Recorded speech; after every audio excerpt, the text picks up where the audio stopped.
नमस्कार साथियों, केजीएस परिवार में मैं अभिषेक आप सभी साथियों का हार्दिक स्वागत अभिनंदन करता हूं। उम्मीद करते हैं आप सभी स्वस्थ होंगे, मस्त होंगे। एक बार बताएंगे सभी साथी कैसे हैं, आप लोगों की पढ़ाई कैसी चल रही है। सभी को गुड इवनिंग, सभी को नमस्कार, सभी को प्रणाम।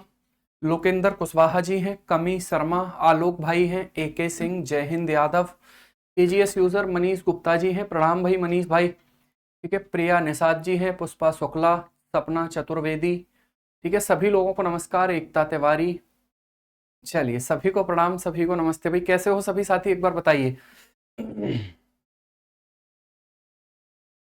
बिल्कुल भाई, ठीक है। तो चलिए स्टार्ट करते हैं और रामसर साइट की बात करेंगे, उसके बाद एग्रीकल्चर वाला पार्ट जो है हमारा वो स्टार्ट होगा भाई। ठीक है, उसके बाद हम उत्तर प्रदेश की कृषि की बात यहाँ पर करेंगे। ठीक है, चलिए आगे चलते हैं, अगले पॉइंट पर बात करते हैं। तो हमारा जो अगला साथियों पॉइंट है वो हमारा होगा उत्तर प्रदेश की रामसर साइट, है ना।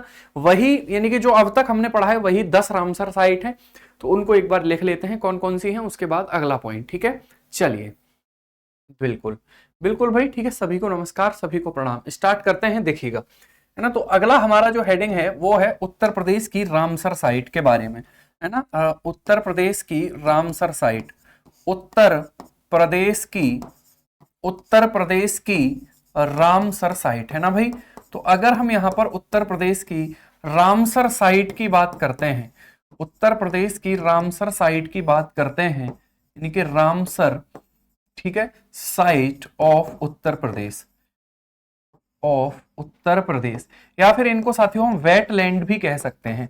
क्या कह सकते हैं इनको? तो इनको हम वेटलैंड के नाम से भी जान सकते हैं कि उत्तर प्रदेश के वेटलैंड कौन कौन से हैं, है ना भाई। ठीक है भाई, तो चलिए बात करते हैं अगले पॉइंट पर, यानी कि ये हमारी क्या है, ये हमारी साथियों उत्तर प्रदेश की जो वेटलैंड भूमियां हैं, है ना, जो दलदली भूमियां हैं, उनकी यहां पर हम बात करेंगे। उनको हम यहाँ पर ठीक से समझने की कोशिश करने वाले हैं कि वेटलैंड्स का मतलब क्या होता है और ये किस प्रकार से। तो चलिए, वन्य जीव अभयारण्य में एनिमल का नेम नहीं लिखा है, ठीक है रौनक भाई, कोई बात नहीं, लिखा देंगे। कुछ अगर ऐसी चीज छूट भी जाती है तो आप भी थोड़ा सा देख दाख के उसको लिखा करो, बाकी कोई दिक्कत नहीं, हम लिखा देंगे। ठीक है, चलिए अरे नहीं भाई, ऐसी कोई बात नहीं है। ठीक है संजीव मौर्य जी धन्यवाद। चलो, तो मैं तो बिल्कुल वैसा ही हूं जैसे पहले था, अब भी वैसा ही हूं। ठीक है, तो अब देखिए उत्तर प्रदेश में कुल रामसर साइट की जो संख्या है वो कितनी है। यहां पर जो कुल आर्द्र भूमियां, ठीक है, कुल आर्द्र भूमियां यहां पर कितनी है। तो कुल आर्द्र भूमियां जो है साथियों, अगर हम इनकी बात करते हैं तो ये हमारी हो जाएंगी 10, है ना। टोटल वेटलैंड्स कितने हैं, तो टोटल वेटलैंड्स जो हैं साथियों वो हमारे कैसे होंगे, तो वो हमारे 10 हो जाते हैं। ठीक है, 10 आर्द्र भूमियां हमें अपने उत्तर प्रदेश में देखने के लिए मिलती हैं।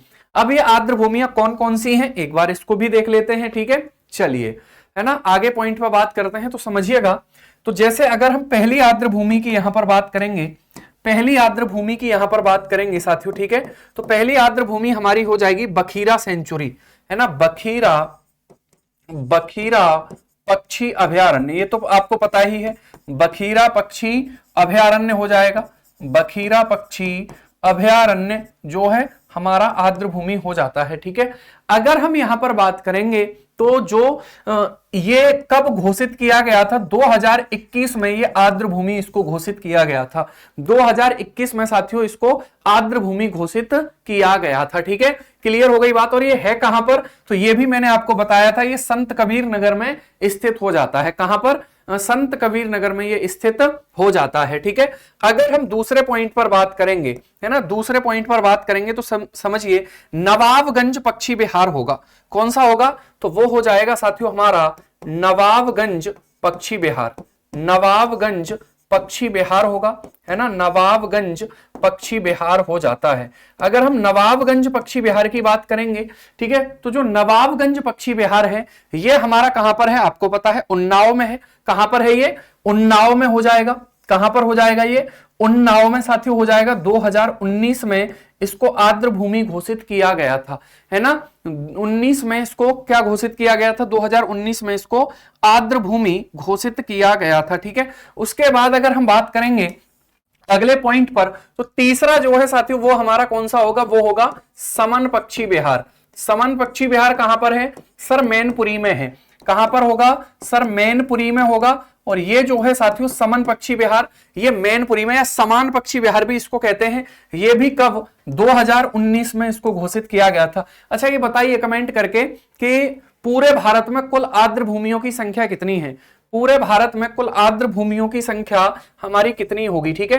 तो अगर हम चौथे पॉइंट पर बात करते हैं साथियों, तो वो होगा हमारा सैंडी पक्षी अभयारण्य, है ना, सैंडी पक्षी विहार। सैंडी पक्षी विहार जो है इसको भी साथियों 2019 में आर्द्र भूमि घोषित किया गया था। और ये हमारा आपको पता है हरदोई में हो जाता है।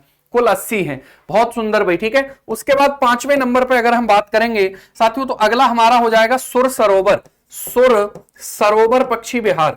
सुर सरोवर पक्षी विहार, या फिर इसको कीथम झील भी कह देते हैं। क्या बोलते हैं इसको, तो इसको हम कीथम झील भी कह देते हैं, ठीक है। तो इसको भी 2019 में साथियों घोषित किया गया था। और ये हमारा आगरा में स्थित हो जाता है। यमुना नदी के आसपास का क्षेत्र जो है वो कीथम झील वाला क्षेत्र हो जाएगा, ठीक है। उसके बाद अगर अगले पॉइंट पर बात करते हैं तो आगे होगा हैदरपुर, ठीक है। आगे होगा हैदरपुर। सुर सरोवर 2020 में घोषित किया गया था, 19 में नहीं, ठीक है। अगर हम बात करेंगे साथियों हैदरपुर आर्द्र भूमि, हैदरपुर आर्द्र भूमि। अगर हम यहां पर हैदरपुर आर्द्र भूमि की बात करते हैं तो जो हैदरपुर आर्द्र भूमि है साथियों, ये हमारी, ठीक है, 21 में इसको आर्द्र भूमि बनाया गया था। 2021 में इसको आर्द्र भूमि बनाया गया था। इसका मैंने आपको डिस्ट्रिक्ट नहीं लिखाया है, तो मैं यहां पर इसका डिस्ट्रिक्ट लिख देता हूं, मुजफ्फरनगर और साथियों बिजनौर में ये फैली हुई है ना भाई। मुजफ्फरनगर और बिजनौर में साथियों ये हमें देखने के लिए मिल जाता है। मुजफ्फरनगर और बिजनौर में, मुजफ्फरनगर एवं बिजनौर में साथियों ये आर्द्र भूमि पाई जाती है। मुजफ्फरनगर और बिजनौर में ये आर्द्र भूमि यहां पर पाई जाती है। तो ये हमारी कुछ आर्द्र भूमियां हुई, ठीक है। कितनी हो गई, 6 हो गई। कितनी हो गई, 6 हो गई। अगली अगर आर्द्र भूमि की बात करते हैं, नेक्स्ट आर्द्र भूमि की बात करते हैं, समझिएगा, बखीरा या बखीरा ही बोलते हैं, ठीक है, बिल्कुल भाई, है ना। चलिए तो आगे चलते हैं, अगले पॉइंट पर बात करते हैं साथियों, समझिएगा। अगले पॉइंट पर अगर हम बात करेंगे तो आगे होगा पार्वती अर्गा। 7वां कौन सा होगा, पार्वती झील। अर्गा झील कहां पर स्थित है, गोंडा में स्थित है। पार्वती अर्गा पक्षी अभयारण्य या पक्षी विहार, ठीक है। पार्वती अर्गा पक्षी विहार जो है, तो उसकी जब हम बात करते हैं साथियों, तो वो हमारा 2019 में इसको घोषित किया गया था आर्द्र भूमि। 2019 में इसको घोषित किया गया था आर्द्र भूमि, ठीक है। उसके बाद अगर हम यहां पर बात करेंगे अगले पॉइंट पर, तो वो हो जाएगा साथियों हमारा समसपुर पक्षी विहार। 8वां समसपुर पक्षी विहार, समसपुर पक्षी विहार हो जाता है। समसपुर पक्षी विहार, तो इसको भी क्या घोषित किया गया है, तो इसको भी आर्द्र भूमि घोषित किया गया है। समसपुर पक्षी विहार की अगर हम बात करते हैं तो ये 2019 में इसको बनाया गया था। कहां पर स्थित है, रायबरेली में स्थित होगा। कहां पर होगा, रायबरेली में स्थित हो जाता है समसपुर पक्षी विहार, ठीक है। अगर हम यहां पर आगे बात करते हैं, 9वां कौन सा होगा, तो वो हो जाएगा हमारा साथियों सरसई नावर झील, ठीक है। सरसई नावर झील, सरसई नावर जो झील है उसको साथियों क्या किया गया है, तो सरसई नावर झील को आर्द्र भूमि 2019 में बनाया गया है। कहां पर स्थित है ये, तो ये इटावा में स्थित है। कहां पर स्थित होगी, इटावा में ये स्थित हो जाएगी, ठीक है। कहां पर होगी ये, इटावा में स्थित हो जाती है। उसके बाद लास्ट जो है वो है ऊपरी गंगा, ठीक है। कौन सी साथियों, तो ये हमारी होगी ऊपरी गंगा, ठीक है। ऊपरी गंगा आर्द्र भूमि, ऊपरी गंगा आर्द्र भूमि। तो अगर हम इस आर्द्र भूमि की बात करते हैं तो ये 2005 में इसको घोषित किया गया था। ये ऊपरी गंगा, अगर आप ब्रज घाट से, नरोरा से ब्रज घाट वाला जो क्षेत्र है ना, नरोरा से ब्रज घाट वाला जो क्षेत्र है, नरोरा से ब्रज घाट वाला जो क्षेत्र है, वहां तक ये साथियों हमें देखने के लिए मिल जाता है ना भाई। तो ये आपकी हो जाती हैं 10 आर्द्र भूमियां जो उत्तर प्रदेश में हमारी स्थित हो जाएंगी, ठीक है। यहां पर अगर देखिए, ये हमारा मुजफ्फरनगर, या हैदरपुर हो गया, हैदरपुर, ठीक है, हैदरपुर हो जाता है ना, रुड़की हो जाता है, रुड़की, रुड़की, बुलंदशहर, इन क्षेत्रों में ये फैला हुआ है, बुलंदशहर, है ना, इन क्षेत्रों में ये फैला हुआ है। यानी कि ये पूरी तरह से साथियों वहां पर हमें देखने के लिए मिलेगा, कहां पर, तो ये पूरी तरह से हमें देखने के लिए मिलेगा गंगा नदी के किनारे।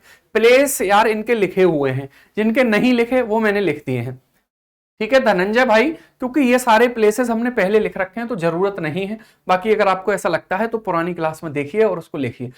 ऐसे कितने लोग हैं जो डेली क्लास देखते हैं, रेगुलर देखते हैं और रेगुलर नोट्स बनाते हैं। कई लोग ऐसे होंगे जो मतलब बीच में प्रकट हुए, मैं आपकी नहीं कह रहा हूं, कई लोग ऐसे होते ही हैं, ठीक है। चलिए, राहुल कश्यप जी, मुझे उत्तर नहीं दिया भाई, ठीक है, अब क्या उत्तर नहीं दिया आपको, तो क्या ही कह सकते हैं भाई। चलिए ठीक है, आगे चलते हैं। अगला हमारा टॉपिक होगा, बहुत सुंदर भाई, ठीक है, बहुत अच्छी बात है। नोट्स बनाना अपने आप में सबसे अच्छा मतलब जो है तरीका है, आनंद भी आता है, बहुत सुंदर भाई, ठीक है। देखिए कितने भले लोग हैं, कितने अच्छे लोग हैं भाई, है ना, आपकी तारीफ तो बनती है भाई, बहुत सुंदर, ठीक है। चलिए आगे चलते हैं अगले पॉइंट पर। तो बस देखिए, किसी भी चीज को पाने के लिए जो अनुशासन है वो बहुत ज्यादा जरूरी है, सीरियसली मैं आपको बोल रहा हूं, क्योंकि अगर आप अनुशासित हैं चीजों को लेके, कोई भी चीज हो, तो फिर आप मतलब बहुत अच्छे चीजें आप पाएंगे, ये निश्चित है। और बिल्कुल ठीक है भाई। चलिए आगे चलते हैं अगले पॉइंट पर, आगे चलते हैं। अगला है उत्तर प्रदेश की कृषि, उत्तर प्रदेश की कृषि, उत्तर प्रदेश की कृषि, उत्तर प्रदेश की कृषि, ठीक है, उत्तर प्रदेश की कृषि। इसलिए जब आप रिजल्ट देखते हैं ना साथियों, ठीक है, ठीक है, जब आप रिजल्ट देखते हैं तो आप पाते हैं कुछ ऐसे चेहरे आपके सामने आएंगे जो बहुत भोले भाले से सीरियस दिखने वाले लोग, तो वो अनुशासित लोग जो होते हैं ना वही सिलेक्शन लेते हैं। और हर तरीके का अनुशासन उसमें शामिल होता है, आपको अनुशासन का पाठ पढ़ाने की जरूरत नहीं है, आप सब जानते हैं, ठीक है। तो अनुशासन बहुत जरूरी है, मतलब ये मेरे लिए भी लागू होती हैं ये बातें। हाँ भाई, ये अब नया चैप्टर है, agriculture of Uttar Pradesh, agriculture of Uttar Pradesh, agriculture of Uttar Pradesh, agriculture of Uttar Pradesh, ठीक है, एग्रीकल्चर ऑफ उत्तर प्रदेश। ये इंपॉर्टेंट टॉपिक है, समझने की कोशिश करेंगे इसको। चलिए ठीक है, तो एग्रीकल्चर ऑफ उत्तर प्रदेश, है ना, ठीक है, बहुत सुंदर भी। चलिए तो स्टार्ट करें, ठीक है। अब देखिए ये जो हमारा टॉपिक है साथियों, ये नया टॉपिक है, यानी कि उत्तर प्रदेश की कृषि के बारे में हम चर्चा करेंगे।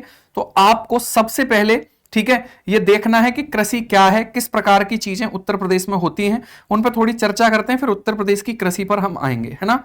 चलिए, अगर हम उत्तर प्रदेश की, ठीक है, अगर हम उत्तर प्रदेश की साथियों अर्थव्यवस्था की बात करें तो उसका मुख्य आधार जो है वो क्या होगा, कृषि हो जाएगा। यानी कि अगर हम साथियों बात करें यहां पर उत्तर प्रदेश की अर्थव्यवस्था की, ठीक है, अगर हम यहां पर बात करें उत्तर प्रदेश, उत्तर प्रदेश, उत्तर प्रदेश की अर्थव्यवस्था, उत्तर प्रदेश की अर्थव्यवस्था की अगर हम बात यहां पर करते हैं, यानी कि अगर हम इकोनॉमी की बात करते हैं, ठीक है, इकोनॉमी की बात करते हैं, तो उसका जो डिपेंडेंसी है साथियों, इकोनॉमी का जो बेस है, जो मूल चीज है, जो आधार है, वो क्या है, वो है साथियों, वो हमारी हो जाएगी कृषि। क्या हो जाएगी, कृषि हो जाएगी, एग्रीकल्चर हो जाती है, ठीक है, क्या हो जाती है, एग्रीकल्चर हो जाती है ना भाई।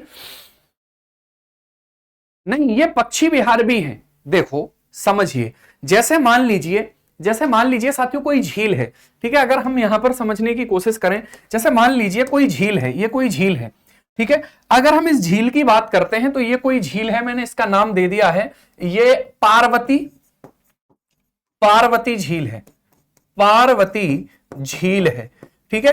अब ये एक वर्ल्ड सेंचुरी भी है, ये एक वर्ल्ड सेंचुरी भी है, ठीक है, ये साथियों एक रामसर यानी कि वेटलैंड भी है, क्लियर? ये वर्ल्ड सेंचुरी भी है और ये एक वेटलैंड भी है, तो कोई दिक्कत नहीं है इस बात में। जैसे अगर मान लीजिए कोई यही नेशनल पार्क है, यही नेशनल पार्क होगा, ठीक है, क्या है साथियों ये नेशनल पार्क, तो यही टाइगर रिजर्व भी हो सकता है, यही प्रोजेक्ट एलिफेंट में भी शामिल किया जा सकता है,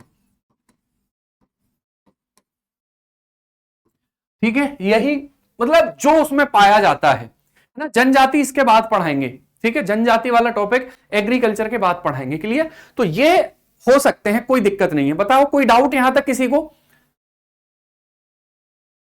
तमिलनाडु में सबसे ज्यादा है, और 80 रामसर साइट का मेरा एक, अगर मतलब आप देखना चाहते हैं 80 कौन कौन से हैं, तो एक वीडियो यूट्यूब पे पड़ा हुआ है, मेरा ही है, उसमें मैंने बहुत तेजी से चीजों को बताया है, तो आप उसको देख सकते हैं। बाकी आपको जरूरत है नहीं, है ना, कोई दिक्कत नहीं है। बाकी मतलब ये पता होना चाहिए कौन कौन सी रामसर साइट है, एक आइडिया है, क्योंकि 80 आप तो नहीं कर सकते, लेकिन हाँ आइडिया जरूर होना चाहिए कि ये यहां पर है, ये यहां पर है, क्योंकि बहुत इंपॉर्टेंट। देखिए फैक्चुअल सवाल भी आएगा ना साथियों, तो नंबर उसका बराबर होगा बाकी क्वेश्चंस के। कंसेप्ट प्लस फैक्ट वाले सवाल जब आते हैं, एक सवाल कंसेप्ट का है, एक सवाल फैक्ट का है, तो नंबर दोनों के बराबर होंगे। तो जब दोनों के नंबर बराबर होंगे तो दोनों पे ही काम करने की जरूरत होगी, ठीक है। तो इसीलिए छोड़ना किसी भी चीज को नहीं है, समय थोड़ा सा एक्स्ट्रा लग जाए कोई दिक्कत नहीं है, लेकिन चीजें बस कम से कम अगर आया है सवाल तो हो जाना चाहिए, ये है, ठीक है। हाँ यूपी के बजट की बात भी होगी आशीष जी, चिंता मत करिए बस, ठीक है। आगे चलते हैं, तो उत्तर प्रदेश की कृषि का मुख्य आधार जो है साथियों, उसकी जब हम बात करते हैं तो वो हमारा क्या होगा, वो हमारा हो जाता है, ठीक है, कृषि यानी कि एग्रीकल्चर। अगर हम यहां पर बात करते हैं, समझिए, ठीक है, अगर हम यहां पर बात करते हैं, समझिएगा, यहां पे अगर हम बात करेंगे कि यूपी में कुल कृषि योग्य भूमि, यूपी में कुल कृषि योग्य भूमि, ठीक है, कृषि योग्य भूमि। तो अगर हम यहां पर बात करेंगे साथियों, यूपी में कुल कृषि योग्य भूमि कितनी है, कितनी भूमि पर कृषि की जाती है, तो वो हमारी हो जाएगी साथियों, ठीक है, वो हमारी हो जाएगी 25,304 हेक्टेयर, 25,304 हेक्टेयर, ठीक है, 25,304 हेक्टेयर हो जाती है ना, यानी कि 25,304 हेक्टेयर के आसपास वो हो जाती है, क्लियर? चलिए सर आप मिक्स्ड टीचर हैं, मतलब मैं समझा नहीं भाई, सूर्य प्रताप पांडे ठीक है, ये आपने किस वे में बोला है, किस तरीके से बोला है, तो इसको थोड़ा सा ठीक है। चलो आगे चलते हैं, अगर हम अगले पॉइंट पर बात करेंगे तो समझिएगा, कुल भारत की कृषि योग्य भूमि का, कुल भारत की कृषि योग्य भूमि का, कृषि योग्य भूमि का, कृषि योग्य भूमि का 12% यानी कि 12% के आसपास है, 12% है, ठीक है, यह बात हमें यहां पर ध्यान रखनी है, लगभग 12% के आसपास हो जाता है, ठीक है भाई, बिल्कुल। तो यहां से ये पॉइंट हमें यहां पर ध्यान रखना है, ठीक है। नहीं देखिए यूपी स्पेशल जब पढ़ाते हैं तो यूपी की इकोनॉमी, यूपी की आर्ट एंड कल्चर, यूपी की पॉलिटी, यूपी की मतलब ज्योग्राफी, सबको देखना पड़ता है भाई। अब ऐसा थोड़ा ही है कि नहीं, देखिए कृषि वाला जो टॉपिक है उसके लिए हम किसी ICAR के साइंटिस्ट को लाएंगे, वो आपको पढ़ाएगा, है ना, और जैसे ही हम बजट की बात करेंगे तो निर्मला सीतारमण को ही बुलाया जाएगा ताकि वो ठीक से आपको, या फिर उत्तर प्रदेश के जो हमारे वित्त मंत्री हैं उनको बुलाया जाए ठीक है, कोई बात नहीं गुलनाज भाई, उसको भी देख लिया जाएगा। चलो आगे चलते हैं, है ना, समझ लीजिए, ठीक है, समझ लीजिए भाई। देखिए यूपी की जब हम बात करते हैं साथियों, तो यूपी का जो है ठीक है, यूपी को कुल 15 कृषि जलवायु क्षेत्रों में बांटा गया है, ठीक है। अगला हमारा पॉइंट होगा, मैं 18,000 वाला डाउट आपका कल ले लूंगा, चिंता मत करिए, ठीक है। देखो अगर हम यहां पर बात करते हैं, यूपी को कुल 15 जलवायविक 15 कृषि जलवायविक क्षेत्रों में बांटा गया है, नहीं सॉरी 15 नहीं, 9 कृषि जलवायविक क्षेत्रों में बांटा गया है, जलवायविक क्षेत्रों में बांटा गया है। ठीक है, क्लियर हो गई बात। 9 जलवायविक क्षेत्रों में बांटा गया है। ये जो सवाल है ये आरओ के एग्जाम में भी पूछा गया था कि उत्तर प्रदेश को कितने आर्थिक क्षेत्रों में बांटा गया है। तो उत्तर प्रदेश को कितने आर्थिक क्षेत्रों में बांटा गया था? 4। कितने आर्थिक क्षेत्रों में बांटा गया था? 4 आर्थिक क्षेत्रों में बांटा गया था। यूपी को साथियों कुल 9 कृषि क्षेत्रों में बांटा गया है, जिसमें एक में 15 लिखा हुआ था, है ना भाई। तो यहां पर अगर हम बात करेंगे, ये जो है साथियों आपको ध्यान रखना है। ठीक है, ये आपको ध्यान रखना है कुल कितने जलवायविक, यानी कि अगर हम बात करते हैं, ठीक है, समझिएगा, UP divided into 9 agro climatic reason, agro climatic reason. ठीक है, कितने? 9 जलवायविक क्षेत्रों में बांटा गया है ना भाई। अब अगर हम बात करेंगे कि कौन कौन से वो जलवायविक क्षेत्र हैं, तो उनको एक बार देखते हैं, फिर भैया आगे बढ़ेंगे। ठीक है, तो ये हमारे 9 जलवायविक क्षेत्र हो जाते हैं। कौन कौन से हैं, एक बार इनको देखा जाए कि कौन कौन से क्षेत्र हमारे हो जाएंगे। ठीक है, समझिएगा भाई कौन कौन से क्षेत्र हैं। तो देखिए, एक तो हमारा हो गया वेस्टर्न प्लेन्स, ये भी शायद मैंने बात आपको डिस्कस करी भी थी। ठीक है, तो एक हमारा हो जाता है वेस्टर्न प्लेन्स, ये हमारा हो जाएगा। दूसरा सेंट्रल वेस्टर्न प्लेन हो जाएगा। ये तीसरा तराई हो गया, है ना। ये चौथा south western semi arid plains हो गया। ठीक है, और अगर हम बात करेंगे यहां पर, तो ये हमारा 5वां हो गया सेंट्रल प्लेन्स हो गया। ठीक है, ये बुंदेलखंड हो गया। ये हमारा नॉर्थ ईस्टर्न, ठीक है, ईस्टर्न प्लेन्स, और ये हमारा हो जाता है विंध्य क्षेत्र। ये बात हमने पहले भी आपको डिस्कस करी थी। ठीक है, तो आप चाहें तो इस मैप को बना भी सकते हैं, लिख भी सकते हैं। हर चीज को लिखने की आदत डालिए, बाकी कोई बात नहीं, आप एक बार बना भी सकते हैं, इसको कोई समस्या नहीं है। मुझे नहीं लगता कि इसको बनाने में कोई दिक्कत आएगी। बस आपको बहुत ज्यादा जिले इनमें नहीं पूछेगा आपसे कि कौन कौन सा जिला किस क्षेत्र में आता है, वो भी बात कर लेंगे। ठीक है, लेकिन आप इसको बना के सीधा सीधा लिख सकते हैं कि वेस्टर्न प्लेन्स हो गया, ये ऊपर तराई हो गया, और इस तरीके से थोड़ा सा एक आइडिया रहे हमको। क्लियर? क्योंकि जब चीजों को पढ़ना ही है तो क्यों हम ऐसा सोचें, हम हर चीज को बनाएंगे ना भाई। ठीक है, तो ये पॉइंट एक इंपॉर्टेंट पॉइंट था। अगर हम अगले पॉइंट पर बात करेंगे, आप इसको नोट करिए, तब तक फिर आगे चलते हैं।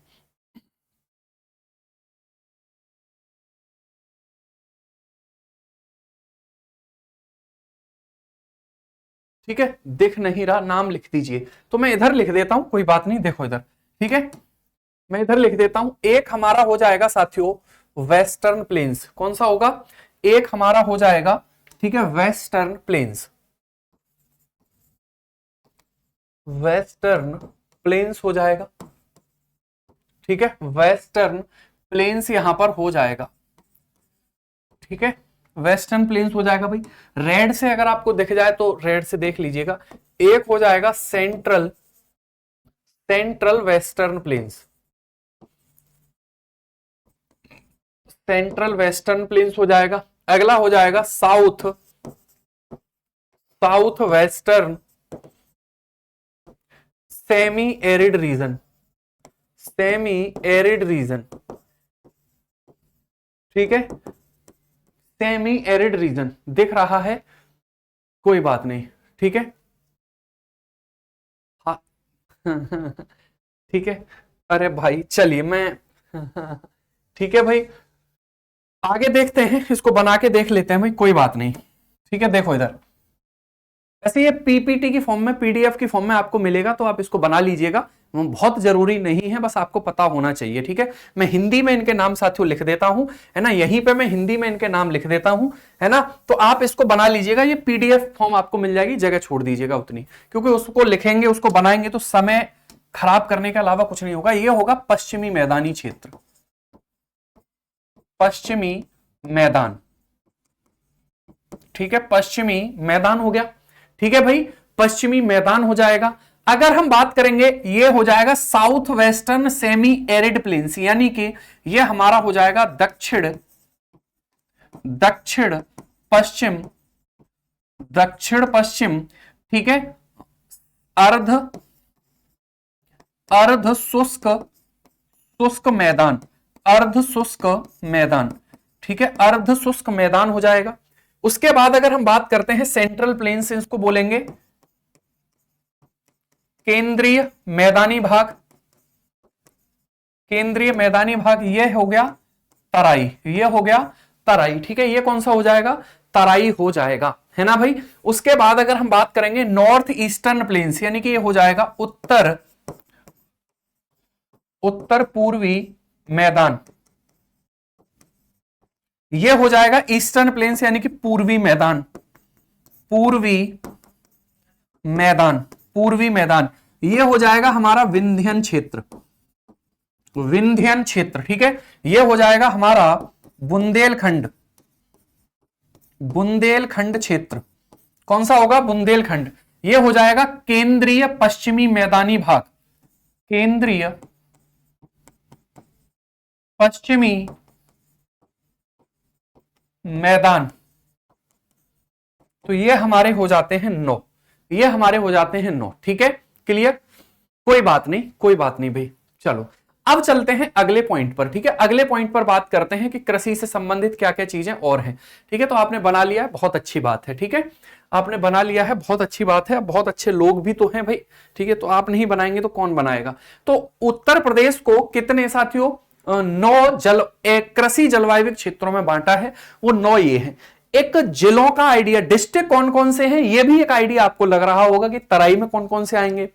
उत्तर जैसे यहां पर महाराजगंज सिद्धार्थनगर आ जाएगा, ठीक है। इधर बात करेंगे ईस्टर्न प्लेन्स में तो बलिया वगैरह आ जाएगा, और बलिया से गंगा नदी बाहर निकल रही है, तो गंगा नदी जब बाहर निकल रही है तो वहां पर भी मैदानों का विकास हमें देखने के लिए मिलेगा। यह विंध्यन क्षेत्र हो जाएगा, विंध्यन में विंध्यन श्रेणी पाई जाती है, यहाँ पर कई सारी पहाड़ियां हैं, है ना, लाल मिट्टी पाई जाती है। ये एकमात्र ऐसा क्षेत्र है जहां बघेलखंड और बुंदेलखंड दोनों पठार देखने के लिए मिलते हैं, ठीक है। बघेलखंड का पठार भी यहां देखने के लिए मिलेगा, बुंदेलखंड का पठार भी यहां पर देखने के लिए मिल जाएगा, ठीक है। ये बुंदेलखंड रीजन हो गया जिसमें ललितपुर, झांसी, जालौन हमारा आ जाता है ना। उसके बाद ये हमारा आगरा, मथुरा वाला क्षेत्र हो गया जो साथियों राजस्थान से लगा हुआ है। अब राजस्थान से लगा हुआ है तो यहां पर उसी प्रकार की मिट्टी पाई जाती है, राजस्थान से लगा हुआ है तो यहां पर उसी प्रकार की साथियों कृषि देखने के लिए हमें मिलती है ना। तो ये अर्धशुष्क इसीलिए लिखा है, अर्धशुष्क साथियों इसीलिए लिखा गया है इसको, है ना। ये पश्चिमी मैदानी क्षेत्र हो गया जो है ना, ये शामली वगैरह, ये हरियाणा से लगे हुए जिले हमारे हो जाते हैं। तो ये पॉइंट, एक आइडिया आपको रखना है कि कौन सा कहां है, क्लियर। आगे चलते हैं। अब देखिए हम बात करेंगे उत्तर प्रदेश में कुल कितनी कृषि योग्य भूमि है और किस किस प्रकार से चीजें होंगी भाई, ठीक है। चलो तो देखना, अगला पॉइंट समझने की कोशिश करिए, आगे बढ़े भाई, अगले पॉइंट पर बात करें, अगले पॉइंट पर बात करें। चलिए यार प्लीज आप आपस में बात करेंगे तो कैसे होगा भाई, ठीक है। मतलब इतने बड़े होके भी लड़ लेते हैं आप, मैं तो बस इसी बात को थोड़ा सा चिंता में पड़ जाता हूं भाई, ठीक है। देखिए अगर हम यहां पर बात करते हैं, समझिएगा,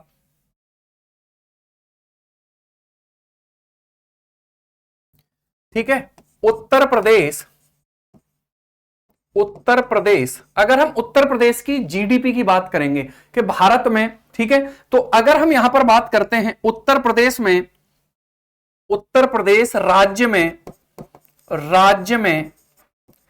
उत्तर प्रदेश राज्य में यानी कि यूपी की जब हम बात करते हैं साथियों तो समझिएगा, है ना, राज्य में सकल घरेलू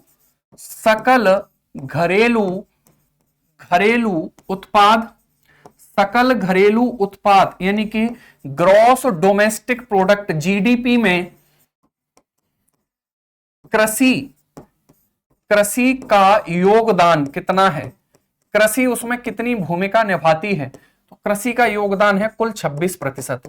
कितना होगा, 26%, यानी कि जो राज्य की साथियों, ठीक है, राज्य की जो हमारी कुल जीडीपी है, यहां पर अगर हम बात करेंगे, ठीक है, यूपी की कुल जीडीपी यानी कि टोटल जीडीपी जो है, ठीक है, टोटल जीडीपी कौन सी, यूपी की, उस जीडीपी में साथियों, ठीक है, कृषि की भूमिका कितनी है। तो उसमें साथियों अगर हम कृषि की भूमिका की बात करते हैं तो कृषि की भूमिका कितनी होगी, तो वो भूमिका हमारी देखने के लिए मिलेगी 26%, क्योंकि अलग अलग मामले हैं ना, क्या है ना, सर्विस सेक्टर से भी पैसा आता है, टैक्सेशन से भी पैसा आता है, ठीक है। कृषि से जो हमारा जीडीपी में रोल प्ले कर रही है वो कितना 26% के आसपास रोल प्ले करती है राज्य की कुल जीडीपी का, ठीक है। तो बजट वगैरह पढ़ेंगे तो वहां पर ये जीडीपी वगैरह डिस्कस करेंगे। ये पॉइंट बहुत इंपॉर्टेंट है जो आपको याद रखना है, ठीक है। ये पॉइंट जो है साथियों ये आपको याद रखने वाला पॉइंट है कि कृषि की भूमिका कितनी हो जाएगी। अब देखिए इससे साथियों मेंस में बहुत सारे सवाल आते हैं, है ना। कृषि से संबंधित मेंस में इतने सारे सवाल पूछे जाते हैं आपसे और पूछे गए हैं, और प्री में भी सवाल आ सकते हैं, ऐसे से रिलेटेड भी बातें इसमें हो सकती हैं, ठीक है। और इंटरव्यू से रिलेटेड बातें भी, इसमें तो सब कुछ सम्मिलित है क्योंकि कृषि बहुत इंपॉर्टेंट पार्ट हो जाता है, ठीक है, उत्तर प्रदेश का। अगर हम यहां पर बात करेंगे तो समझिएगा, ठीक है, समझिएगा अगले पॉइंट पर। अच्छा, अगर मैं अगले पॉइंट पर यहां पर बात करूं तो कृषि को प्रभावित करने वाले कारक कौन कौन से होंगे, ठीक है। यूपी में या किसी भी राज्य में अगर हम बात करें कृषि को प्रभावित करने वाले कारक, ठीक है, कृषि को प्रभावित करने वाले कारक, कृषि को प्रभावित करने वाले कारक, कृषि को प्रभावित करने वाले कारक, ठीक है। तो कृषि को प्रभावित करने वाले जो कारक हैं साथियों, अगर हम उनकी बात यहां पर करेंगे तो क्या क्या कारक हो सकते हैं, बोलिए क्या क्या कारक हो सकते हैं। बिल्कुल भाई, ठीक है, क्लाइमेट एक रीजन हो सकता है। क्या हो सकता है, क्लाइमेट एक रीजन हो सकता है, क्लाइमेट होगा भैया, ठीक है। एक साथियों टेम्परेचर हो सकता है, टेम्परेचर, है ना भाई। एक क्या हो सकता है, सॉइल हो सकती है, सॉइल। तो ये 3 फैक्टर ऐसे हैं जो कृषि को क्या करते हैं, इफेक्ट करने का कार्य करते हैं, ठीक है। क्या क्लास ठीक से नहीं चल पा रही है भाई, बफरिंग हो रही है क्या, कई लोग लिख रहे हैं। दोनों बातें अलग अलग थी भैया, वो 12% अलग था, 26% अलग है, किशन कुमार जी।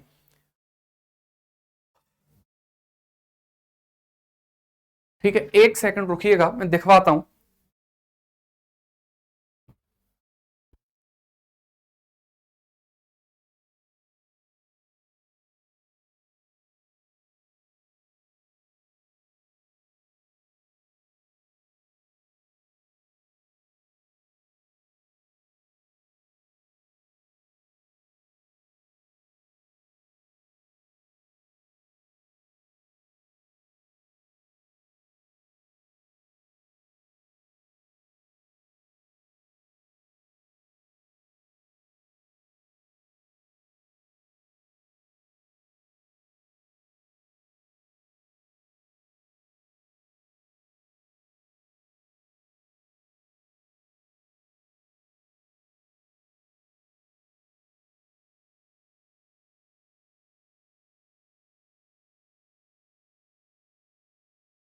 हाँ भाई, एक बार बताइएगा,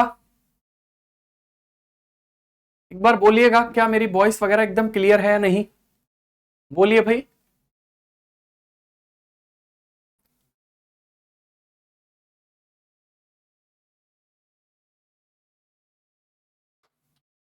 क्लियर,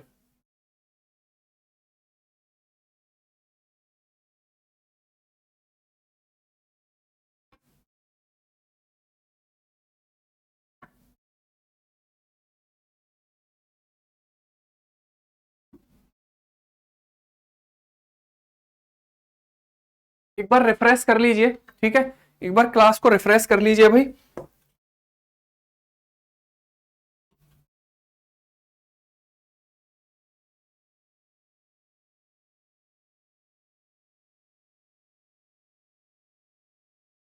ठीक है भाई। हाँ हाँ,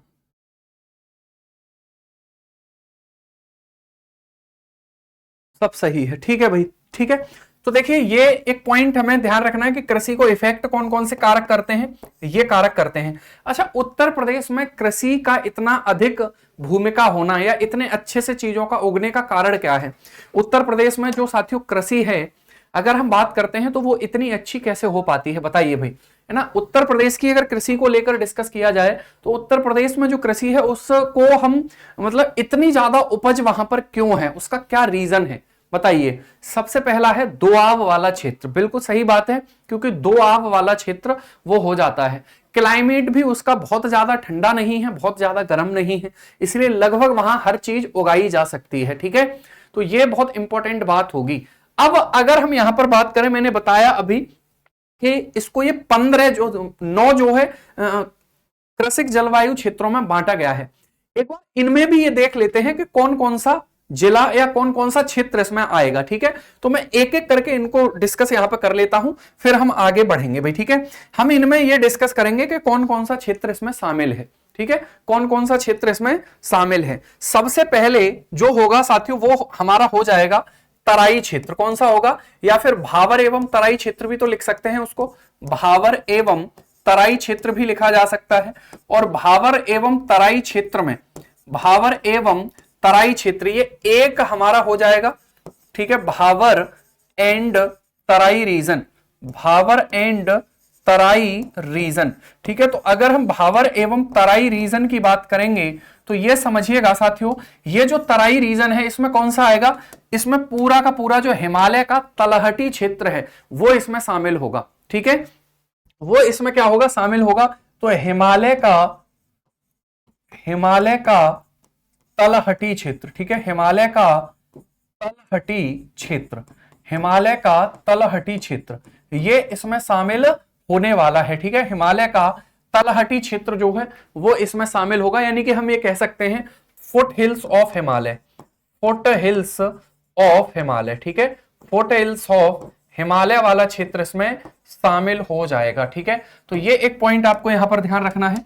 अगर हम आगे बात करते हैं, अगले पॉइंट पर बात करते हैं।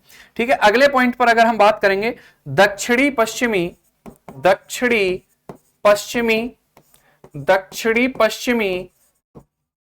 सम शुष्क या अर्ध शुष्क क्षेत्र, दक्षिणी पश्चिमी अर्ध शुष्क क्षेत्र कौन सा होगा, इसमें कौन कौन सा क्षेत्र साथियों शामिल होगा। ठीक है, तो इनकी इंग्लिश मैंने पहले लिखी हुई है ना। अगर हम बात यहां पर करेंगे तो दक्षिणी पश्चिमी क्षेत्र में आएगा हमारा आगरा मंडल के आसपास का क्षेत्र। कौन सा, तो इसमें आएगा साथियों आगरा मंडल के आसपास का क्षेत्र, आगरा मंडल के आसपास का क्षेत्र इसमें आने वाला है, आगरा मंडल के आसपास का क्षेत्र इसमें आएगा। ठीक है, आगरा मंडल के आसपास का। देखिए अब क्लाइमेट साथियों, देखिए क्लाइमेट की अगर हम यहां पर बात करते हैं तो ये आपको ध्यान रखना होगा कि क्लाइमेट ऐसा तो है नहीं कि दीवार लगी हुई है, एक जिले की क्लाइमेट दूसरे जिले में, तो ऐसा नहीं होता।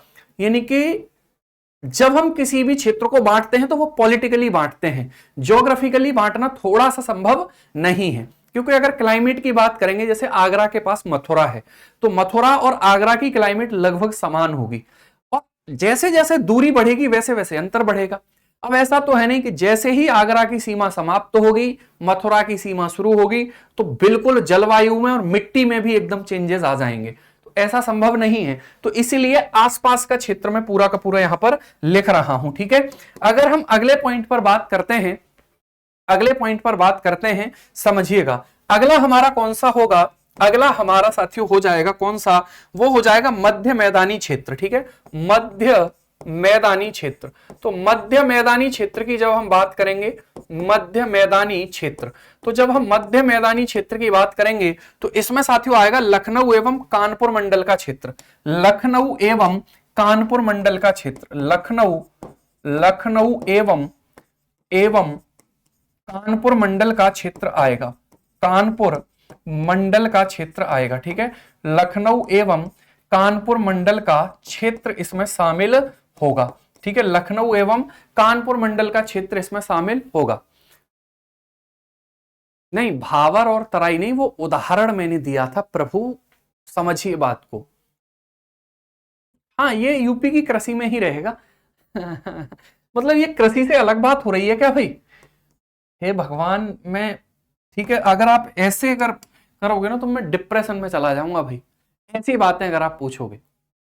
सर हम मंडल रीजन भी पढ़ेंगे क्या, बिल्कुल भाई, एकलव्य। ठीक है, चलिए आगे बात करेंगे अगले पॉइंट पर। ठीक है, अगला होगा बुंदेलखंड क्षेत्र। ठीक है, बुंदेलखंड क्षेत्र, बुंदेलखंड क्षेत्र, बुंदेलखंड क्षेत्र हो जाएगा, है ना। बुंदेलखंड क्षेत्र की अगर हम बात करेंगे तो इसमें झांसी और चित्रकूट वाला हिस्सा आ जाएगा। ठीक है, कौन सा आएगा, झांसी एवं चित्रकूट वाला भाग, झांसी एवं चित्रकूट वाला भाग, झांसी एवं चित्रकूट वाला भाग हो जाएगा। ठीक है, झांसी एवं चित्रकूट वाला भाग जो है साथियों वो इसमें शामिल हो जाएगा। क्लियर। अगर हम अगले पॉइंट पर बात करते हैं ठीक है, चलिए बहुत अच्छी बात है ना, आगे चलते हैं। अगले पॉइंट पर अगर हम बात करेंगे साथियों, अगला हमारा कौन सा होगा, वो होगा उत्तर पूर्वी मैदानी क्षेत्र, उत्तर पूर्वी मैदानी क्षेत्र, उत्तर पूर्वी मैदानी क्षेत्र। ठीक है, तो उत्तर पूर्वी मैदानी भाग में कौन कौन आएगा, उत्तर पूर्वी मैदानी क्षेत्र, तो वहां पर साथियों हमें देखने के लिए मिलेगा गोरखपुर एवं गोंडा मंडल। ठीक है, गोरखपुर एवं गोंडा क्षेत्र पूरा इसमें आ जाता है, और गोरखपुर साथियों तराई क्षेत्र में भी हमें देखने के लिए मिलेगा, है ना। अगर हम बात करेंगे अगले पॉइंट पर, तो अगला हमारा कौन सा होगा, वो होगा साथियों पूर्वी मैदानी प्रदेश, पूर्वी मैदानी प्रदेश, पूर्वी मैदानी प्रदेश। ठीक है, तो पूर्वी मैदानी प्रदेश में साथियों क्या आएगा, पूर्वी मैदानी प्रदेश में हमारा आ जाएगा।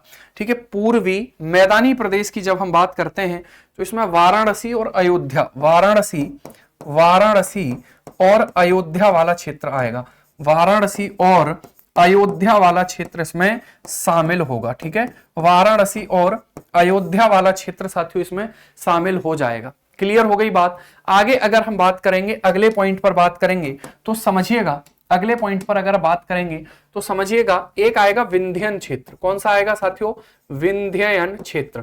तो विंध्यन क्षेत्र में कौन कौन से जिले आ जाएंगे, तो इसमें हम मिर्जापुर, सोनभद्र। ठीक है, सोनभद्र, प्रयागराज का भी कुछ हिस्सा इसमें शामिल होगा, मिर्जापुर सोनभद्र का क्षेत्र इसमें शामिल हो जाएगा। ठीक है, तो ये आपको एक आइडिया लग रहा होगा कि ये जो कृषि के हिसाब से हमने चीजों को बांटा है वो किस किस तरीके से बांटा है। ठीक है, किस किस तरीके से बांटा है भाई, ये आपको एक आइडिया लग रहा है या नहीं। हमारा गाजीपुर किस में आएगा, अब देखो गाजीपुर किस में आएगा, गाजीपुर वाराणसी और यानी कि पूर्वी मैदानी क्षेत्रों में आएगा, क्योंकि बलिया से नीचे जब हम चलते हैं, बलिया के आसपास का जो क्षेत्र है, अच्छा गाजीपुर पे जब हम बात करते हैं तो वहां से गंगा नदी प्रवाहित होती है ना, गंगा नदी उस क्षेत्र से बहती है नहीं बहती भाई, प्रदीप भाई बताइए। ठीक है, तो प्रदीप भाई गाजीपुर जो है वो पूर्वी मैदानी प्रदेश में आ जाएगा। क्लियर। अभिषेक भाई कह रहे हैं सर 5-6 लेक्चर का पीडीएफ नहीं आया यार, पीडीएफ तो एक बार देख लीजिए वरना मैं चेक कर लूंगा। ठीक है, चलो, तो ये हमारे वो क्षेत्र होंगे साथियों, जो क्षेत्र कौन से हैं, जो क्षेत्र हमारे ये हो जाते हैं। ठीक है, तो आपको एक आइडिया यहां पे हो गया कि कौन कौन से क्षेत्र इसमें सम्मिलित होंगे, कौन कौन से क्षेत्र इसमें सम्मिलित हो जाते हैं। ठीक है, तो हम बात कर रहे थे उत्तर प्रदेश की कृषि की, हमने बात करी यहां पर उत्तर प्रदेश के कृषि जलवायु क्षेत्र कितने हैं, वो एक इंपॉर्टेंट पॉइंट है। ठीक है, दूसरा कि उसको किस प्रकार से हमने बांटा है, वो एक इंपॉर्टेंट पॉइंट होगा। ठीक है, नहीं मंडल यहां पर बात नहीं हो रहे हैं। ठीक है, यहां पर बात हो रही है साथियों केवल किसकी, केवल क्षेत्रों की। अब कौन कौन सा इसमें बचा हुआ है वो देख लीजिए। ठीक है, कौन कौन सा इसमें बचा हुआ, बुंदेलखंड हो गया, ये हो गया केंद्रीय यानी कि सेंट्रल प्लेन्स हमारे हो जाते हैं। कौन से हो जाते हैं भैया, तो एक हमारे हो जाते हैं सेंट्रल प्लेन्स वाला। ठीक है, सेंट्रल प्लेन्स वाला क्षेत्र हो जाता है केंद्रीय मैदान। कौन कौन से जिले हमें यहां पर देखने के लिए मिलेंगे, बताइए भाई, कौन कौन से जिले हमें यहां पर देखने के लिए मिलेंगे, आप ही बताइए ये बात मुझे। ठीक है, बोलिए, और यहां पर कौन कौन से जिले आएंगे साथियों बताना, बोलिए। बुंदेलखंड तो करवा दिया भाई। ठीक है, बिल्कुल ठीक है। तो देखिए अगर हम यहां पर बात करते हैं सेंट्रल प्लेन्स में, तो ये कौन सा आएगा हमारा, इसमें आएगा साथियों केंद्रीय मैदानों में जब हम बात करेंगे तो इसमें आएगा लखनऊ वाला क्षेत्र, केंद्रीय मैदानी भाग, केंद्रीय मैदानी क्षेत्र की बात अगर होगी, ठीक है, केंद्रीय मैदानी भाग की अगर बात होगी तो इसमें साथियों कौन आएगा, हमारा लखनऊ आ जाएगा, लखनऊ मंडल वाला क्षेत्र, लखनऊ मंडल वाला क्षेत्र। ठीक है, लखनऊ मंडल वाला क्षेत्र साथियों इसमें शामिल हो जाएगा। ठीक है, अगर हम यहां पर आगे बात करते हैं, अगले पॉइंट पर बात करते हैं, तो एक हो जाएगा हमारा कौन सा, केंद्रीय पश्चिमी मैदानी भाग, केंद्रीय पश्चिमी मैदानी भाग, केंद्रीय पश्चिमी मैदानी भाग। ठीक है, तो अगर हम यहाँ केंद्रीय पश्चिमी मैदानी भाग की बात करेंगे तो ये साथियों हमारा कौन सा, बताओ भाई यहां पर कौन कौन से जिले आएंगे। ठीक है, आपसे अगर सवाल मैं करूं इस क्षेत्र में कौन कौन से जिले हमारे शामिल हैं, बताइए। ठीक है, वेस्टर्न प्लेन्स भी रह गया है, हाँ भाई। केंद्रीय पश्चिमी मैदान वाला हो गया क्या, केंद्रीय पश्चिमी मैदान वाला। ठीक है,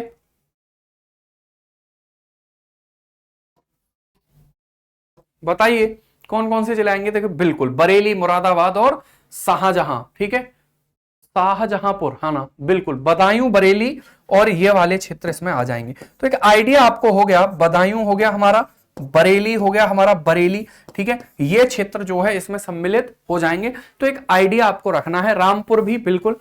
देखिए गंगा नदी जहां जहां प्रवाहित होगी वो सभी क्षेत्र साथियों मैदान में आने वाले हैं। ठीक है, आपको पता है उत्तर प्रदेश में, अच्छा ये बताइए उत्तर प्रदेश में सबसे ज्यादा कौन सी मिट्टी पाई जाती है, उत्तर प्रदेश में सबसे ज्यादा कौन सी मिट्टी पाई जाती है।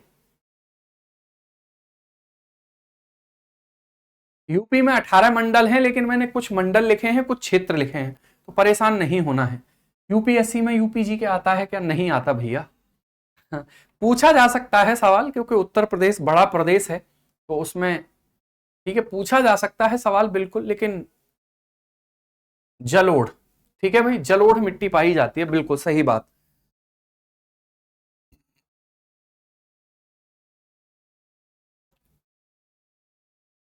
अगर कोई बात नहीं, देखिए मैं एक बात बता देता हूं, ये अगर ये पश्चिमी मैदान की जब हम बात करते हैं ना, तो यहां पर आप ये लिख सकते हैं पश्चिमी मैदान में। ठीक है, अगर आपको ऐसा लग रहा है ये 2 बार हो गया तो कोई बात नहीं, ये आप लिख सकते हैं। यहां पर हमारा कौन सा हो जाएगा, शामली, शामली। ठीक है, और ये पूरा जो क्षेत्र है साथियों वो पश्चिमी मैदान में आ जाएगा, कोई बात नहीं, बात तो सेम ही है।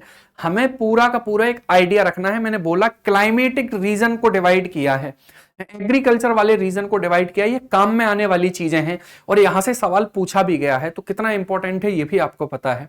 ठीक है, सर मंडल कैसे बनता है, क्या होता है। देखिए बिल्कुल यार, मंडल कोई अलग चीज थोड़े ही है भाई।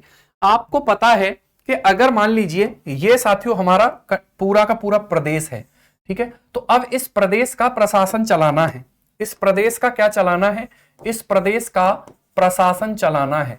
ठीक है, अगर हम यूपी की बात करेंगे तो इसका प्रशासन चलाना है, तो प्रशासन को, शासन को चलाने के लिए हमें क्या करना है, इसको छोटी छोटी यूनिट में बांटना है। ठीक है, इसको छोटी छोटी यूनिट में बांटना है, बस यही तो किया है। बाकी और मंडल का निर्माण करने का कोई ऐसा खास उद्देश्य थोड़े ही है। ठीक है, तो इसको छोटे छोटे यूनिट्स में बांट लिया, 18 यूनिट्स बना दी, है ना, 18 यूनिट्स बना दी। ठीक है भाई, और इसको छोटे छोटे जिलों में बांट दिया, छोटे छोटे जिलों में बांट दिया, तो क्या दिक्कत है इसमें। बस मंडल बनाने का उद्देश्य तो यही है, बाकी और कुछ भी नहीं है। प्रशासन को चलाना है तो बांटकर चलाया जाएगा, केवल समझ रहे हैं ना, तो वही है बस, है ना। तो ये थी हमारी कृषि की बात, इससे आगे की बात हम कल करेंगे। और हो सकता है कि मेरी अब 2 क्लास इसमें हो, एक सुबह आपकी 8 से क्लास हो, ठीक है, 8 से 9 हो सकता है, तो उसमें हम आर्ट एंड कल्चर शुरू करेंगे और इसमें हम यूपी की ज्योग्राफी और बाकी सारी चीजें इसमें पढ़ने वाले हैं। ठीक है, सुबह परसों से, कल तो नहीं लेकिन परसों से हो सकता है कि मेरी क्लास सुबह 8 बजे भी हो, तो उसमें हम यूपी की आर्ट एंड कल्चर, ठीक है, शुरू करेंगे भाई। बिल्कुल टाइम परसों से आपका बढ़ा दिया जाएगा। ठीक है, तो परसों से हम आर्ट एंड कल्चर वाला जो पार्ट है उसको शुरू करेंगे। ठीक है, अरे हाँ या ना तो बोल दो भैया। बिल्कुल, तो उसी की जगह पे चीजें फिर होने लग जाएंगी, कोई दिक्कत नहीं। ठीक है, चलिए तो कल फिर मुलाकात करते हैं आपसे। आज के लिए इतना ही, धन्यवाद, बाय बाय, टेक केयर।